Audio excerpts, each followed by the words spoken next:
Valentine's டே ஸ்பெஷலாக thumb and cookies இல்லைனா jam cookies எப்படி பண்ணுறதுன்னு பார்க்கலாமா? இதுக்கு ஒரு பவுலில் 135 கிராம் பட்டர் எடுத்துக்கோங்க. 1/2 கப் பொடி பண்ண சர்க்கரை, 1 டீஸ்பூன் வெனிலா எசன்ஸ், இது எல்லாமே சேர்த்து நல்லா மிக்ஸ் பண்ணிக்கோங்க.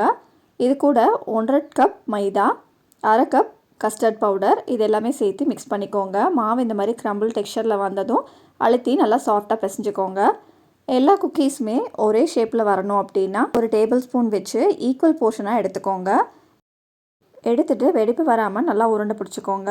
இந்த மாதிரி ஆள்காட்டி விரல் வச்சு 2 சைடு ப்ரெஸ் பண்ணிட்டீங்கன்னா ஹார்ட் ஷேப்பில் வந்துடும். தம் ஃபிங்கர் வச்சு நடுவில் ப்ரெஸ் பண்ணிட்டீங்கன்னா இந்த மாதிரி இம்ப்ரெஷன் கிடைக்கும். குக்கீஸை இந்த மாதிரி ஷேப் பண்ணிவிட்டு ஃப்ரிட்ஜில் ஒரு 1/2 அன் ஹவர் வரைக்கும் வச்சு எடுத்துக்கோங்க. ஜாமை நல்லா மிக்ஸ் பண்ணி பைப்பிங் பேக்கில் போட்டு நம்ம வச்சுருக்கிற இம்ப்ரெஷனில் ஃபில் பண்ணிக்கோங்க. ஓவனை 180 டிகிரிஸில் 10 மினிட்ஸ் ப்ரீ ஹீட் பண்ணிக்கோங்க. குக்கீஸை 20 to 25 மினிட்ஸ் வரைக்கும் நல்லா பேக் பண்ணி எடுத்துட்டிங்கன்னா சூப்பராக ரெடி ஆகிடும். ட்ரை பண்ணி பாருங்கள்.